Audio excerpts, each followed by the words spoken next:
अस्सलाम वालेकुम। Urdu novel platform में खुश आमदीद। आज हम पढ़ेंगे नावल बेशरम इश्क अज़ कलम हुमैरा फ़ातिमा, एपिसोड 19। आपका कहना बिल्कुल नहीं लगा, बिल्कुल भी बुरा नहीं लगा। शौक़ आपकी बात पर नहीं, आपके अंदाज़ पर लगा। आपका हक़ जताना अच्छा लगा। वो मुस्कुराते हुए बोल रही थी और वो हैरानी से इसे देख रहे थे। जो बात करने आई हो वो करो, बेफजूल मेरा टाइम वेस्ट मत करो। अपनी हालत पर काबू पाते गुस्से से पूछा। हाँ तो कर रही हूँ ना, हर वक्त करेलो तो मत चबाया करें, जल्दी बुढ़े हो जाएंगे। व्हाट? एक तो आप हर बात पर व्हाट एक बार में सुनाई नहीं देता क्या? जानती हो तुमसे बात करते वक्त मैं कितना खुद पर जब्त करता हूँ, सिर्फ मैं ही जानता हूँ, क्योंकि तुम मेरे सब्र का इम्तहान लेने में कोई कसर नहीं छोड़ती। दांतों को पीसते गुस्से से बोल रहे थे, साथ इसे देख कम और खून खार नज़रों से घूर भी रहे थे। ओके, बस हर वक्त करेले मत चबाया करें। इसकी बात पर वो महज घूर कर रह गए। काम की बात करो जो करने आई थी। इससे पहले जब्त का दामन हाथ से छूटता वो बोल पड़े। जी वही कर रही हूँ। तो बात दरअसल ये है कि आज शाम को मेरी बर्थडे पार्टी है और मैं जानती हूँ आप नहीं आएंगे, पर मैं चाहती हूँ आप भी आएं। वो आंखों में चमक लिए मन्नत भरे लहजे में इस्तफसार करने लगी। जब तुम जानती हो मैं नहीं आऊँगा तो तुम्हारे चाहने ना चाहने से क्या फ़र्क पड़ता है? जवाब इसकी तवक्को के ऐन मुताबिक था। इसने आंखें घुमाई। क्या मोहब्बत दूसरी बार नहीं होती? मैं इस वक्त तुम्हारे किसी फालतू सवाल का जवाब देने का रवादार नहीं हूँ। बज़ाहिर खुद को नॉर्मल करते संजीदगी से जवाब दिया था, पर इशाल की जांचती नज़रें वजीह चेहरे की तरफ घूम रही थीं। मोहब्बत अगर धोखा दे जाए तो मोहब्बत से एतबार उठ जाता है क्या? डोंट, उंगली उठाकर वार्न किया था या मज़ीद बोलने से बाज रखा था। क्या खुद से मोहब्बत करने वाले को धुतकार देना मोहब्बत के साथ ज़्यादती नहीं है? ये यक्के दीगर इशाल की जानिब से किए जाने वाले सवालात ने इन्हें बेचैन कर दिया था। क्या मुसीबत है तुम्हारे साथ? बैक वक्त गुस्सा और बेबसी की झलक नुमायाँ हुई थी। इशाल ने बहुत गौर से इनके सुर्ख चेहरे को तका, फिर नफ़ी में सर हिलाते टेबल के एतराफ़ में दोनों हाथ रखते इनकी तरफ झुकी। टेबल बड़ी होने की वजह से फासले और हदूद हनूस कायम थे। मेरी पार्टी में आएंगे ना? सब कुछ नज़रअंदाज करते इसने नरमी से पूछा। कोशिश करूँगा, निगाहें दूसरी तरफ घुमाते आहिस्ता से कहा, जिस पर वो मुस्कुराई। झूठ, आप कोशिश नहीं करेंगे। आप रात सोते वक्त मुझसे माजरत करेंगे कि आपने कोशिश की पर फ़लाँ काम की वजह से आ नहीं सके। इसकी बात पर वो सदमे से इसकी तरफ घूमे, क्योंकि फ़िल वक्त इनके दिमाग में यही चल रहा था। पर उन्होंने इसकी तरफ देखते अपनी कैफियत वाज़े नहीं होने दी।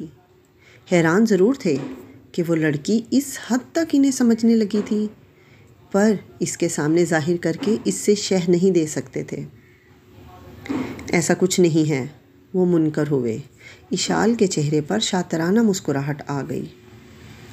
मतलब अब आप आएंगे? अलमीर वजदान खानज़ादा ने इशाल को एक सख्त घूरी से नवाजा, क्योंकि इस चालाक लड़की ने अब कोई रास्ता नहीं छोड़ा था।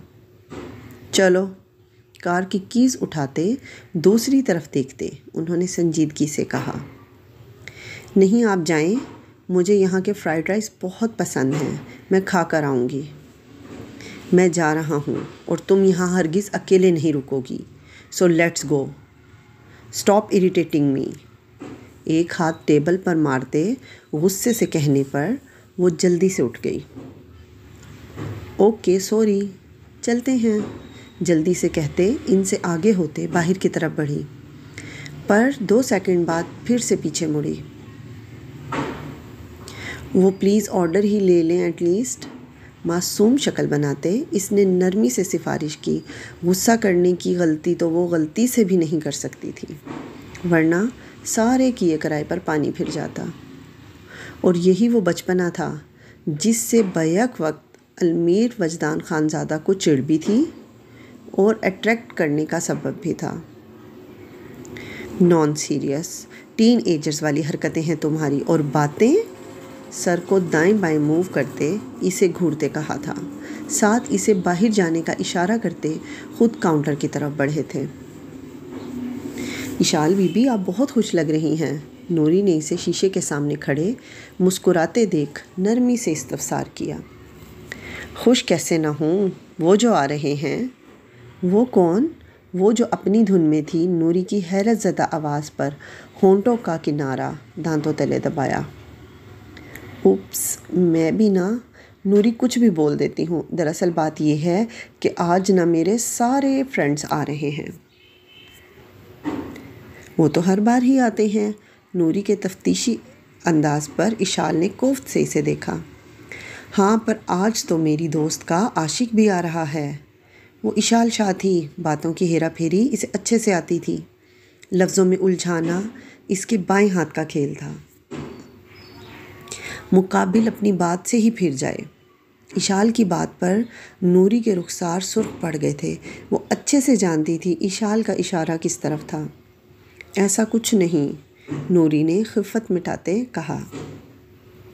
ये मेरे गाल इतने लाल क्यों हो रहे हैं? इशाल ने खुद को आईने में देखते परेशानी से गालों पर हाथ रखे थे। नूरी बखूबी जानती थी इशाल इसे ही छेड़ रही है, जबकि मज़ीद गोहर अफशानियों से पहले ही बाहर निकल गई। इसके जाते ही इशाल ने ठंडी सांस हवा के स्पुर्द की। बाल बाल बची, बेवकूफ़ औरत, होश में रहा कर। ओ नो, औरत नहीं लड़की। नो वे, मैं तो अभी बच्ची हूँ, हाँ ना। खुद को शीशे में देख बुड़बड़ाती वो वार्डरोब की तरफ बढ़ी। वाओ मैम, आप तो बहुत ही हसीन लग रही हैं। अपनी नज़र ज़रूर उतरवाइएगा। इसके बराबर बैठी चेयर पर लड़की जो हेयर कट के लिए आई थी, इसकी बात पर इशाल की हंसी छूट गई। वो लड़की कुछ ज़्यादा ही बातूनी थी। जब भी मेकअप के दौरान वो रुक रुक कर इसे बातें करने लग जाती, जिससे इशाल को भी अच्छी कंपनी मिल जाती। इशाल ने शाम की पार्टी के लिए बहुत ही हल्का मेकअप करवाया था। पता नहीं क्यों इसका दिल चाह रहा था आज वो अपने कुदरती हुस्न को आजमाए। गोल्डन बालों को स्ट्रेट किए इसने पुश्त पर खुले छोड़ दिए थे। ब्लैक कलर की कुर्ती जिसके गले पर बहुत ही बारीक गोल्डन वर्क किया हुआ था, साथ ही ब्लैक स्ट्रेट पैंट पर गोल्डन कलर का नफीस दुपट्टा कंधे पर ले रखा था। ड्रेस को इस कदर बारीक बीनी और नफासत से तैयार किया गया था कि वो सादगी में भी बहुत मुकम्मल था।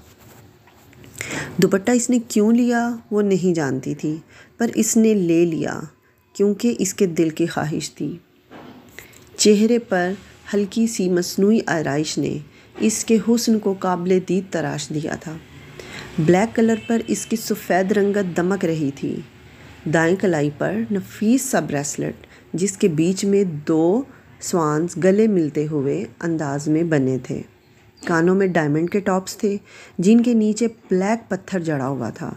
सुराहीदार मरमरी गर्दन में वाइट गोल्ड की चेन थी जिसके बीच में इशाल नाम का लॉकेट तकरीबन जुड़ा हुआ था, जो इसकी गर्दन पर बहुत ही दिलकश लग रहा था। वो लड़की सर ता पैर काबिले तारीफ़ थी। Thank you dear, by the way तुम भी आओ ना शाम की पार्टी में, तो मुझे बहुत अच्छी लगी। इशाल ने साफ दिल से इसे इनवाइट किया, जिसके चेहरे पर खुशी के साथ इश्तियाक उभरा। क्या वाकई? आपको पता है मैं ना गांव में रही हूँ बचपन से। मैंने बाबा से बहुत ज़िद की यहाँ आने की, तब मुझे परमिशन मिली। अब यहाँ मेरी एक फ्रेंड है जो रात ही को घर आएगी। मुझे यहाँ के रास्ते का नहीं पता ना, इसलिए मैं नहीं आ सकती, वरना मुझे यहाँ की पार्टीज़ देखने का बहुत शौक़ है। अपनी बात करते आखिर में इसका चेहरा बुझ सा गया था। ओह नो प्रॉब्लम, तुम मेरे साथ चलो, वापसी में मेरा ड्राइवर तुम्हें ड्रॉप कर देगा। इशाल की बात पर इसकी आंखें चमकी। पर मैं तैयार भी नहीं हूँ। वो भी बहुत मासूम सी थी, इसलिए छोटी छोटी बातों पर मुंह बना लेती। अरे तो हम सैलून में तो हैं, तुम जल्दी से मेकअप करो और ड्रेस तो तुमने अच्छी पहनी है। अगर मेकअप के पैसे नहीं तो मैं दे देती हूँ। इशाल को लगा वो फिर उदास हो, इससे पहले इसका मसला हल कर दे। नहीं, पैसे तो बहुत है मेरे पास। आपको पता है गांव में हमारी बहुत बड़ी हवेली है और मेरे बाबा गांव के सरदार हैं और मैं इनकी बहुत लाडली। वो लड़की सानिया जो अपनी बातों का पटारा खोल चुकी थी, जिस पर इशाल ने मुस्कुराते हुए मेकअप आर्टिस्ट को इशारा किया, क्योंकि वो सानिया ने बातें शुरू कर दी तो ख़त्म होना मुश्किल थी। ना जाने क्या था ऐसा, पर वो लड़की इशाल को अपने बहुत करीब लगी, अपनी अपनी सी। पार्टी अपने उरूज पर थी, सारे गेस्ट आ गए थे। अजलान शाह के बहुत सारे बिजनेस फ्रेंड वगैरह भी आए थे। सुमेरा और जिया भी पहुंच चुके थे। नहीं था तो वो एक शख्स जिससे इशाल की नज़रें ढूंढ रही थी। अम्मी, ये लड़की किसी से बहुत मिल रही है ना? शीज़ा शाह के पूछने पर दादी, जो पहले से ही अपनी ज़ेरक निगाहों से स्कैन कर रही थी, चौंकी। हाँ, मुझे भी, पर समझ नहीं आ रहा किससे। अजलान शाह इसे देख पहले बहुत शौक हुए थे, जो इसे देखते पहचान गए थे। फिर इशाल के ब्रीफ करने पर सर खम करते, इसके सर पर हाथ रखते आगे बढ़ गए। जब इस लड़की ने वैसे भी चले जाना था तो किसी को बताने का फ़ायदा भी नहीं था। हैप्पी बर्थडे स्वीटी, जिया ने इससे गले मिलते प्यार से कहा तो वो मुस्कुराई। Thank you and you look so gorgeous, Ishal ने शुक्रिया अदा करते साथ ही कॉम्प्लीमेंट भी दिया। ज़्यादा खुश होने की ज़रूरत नहीं है, दिल रखने के लिए कह रही है। समीर जो कब से इनकी गुफ्तगू सुन रहा था, फ़ौरन से जिया को देखते गोशे गुजार हुआ, जिस पर जिया ने आंखें घुमाईं। इशाल जो समीर को देखकर हंसी थी, गेट से एंटर होते शख्स को देख इसकी आंखें स्टिल हुईं। जिया तो दादी की तरफ बढ़ गई थी, पर समीर की खोजती नज़रों से इशाल की आंखों में आई चमक और अंदर आते शख्स को देख रहा था। इशाल की नज़रें समीर पर उठी तो इसकी सवालिया नज़रें महसूस किए इसे अपनी बेखुदी पर जी भर के गुस्सा आया। बमुश्किल इसे मुस्कुराहट पास करते वो दूसरी तरफ हो ली। जब पीछे खड़े अपने बाप को देख इसके होंठ ओ की शेप में खुले थे। डैड, आप यहाँ? वो इन तक पहुँचता इनसे पूछ बैठा।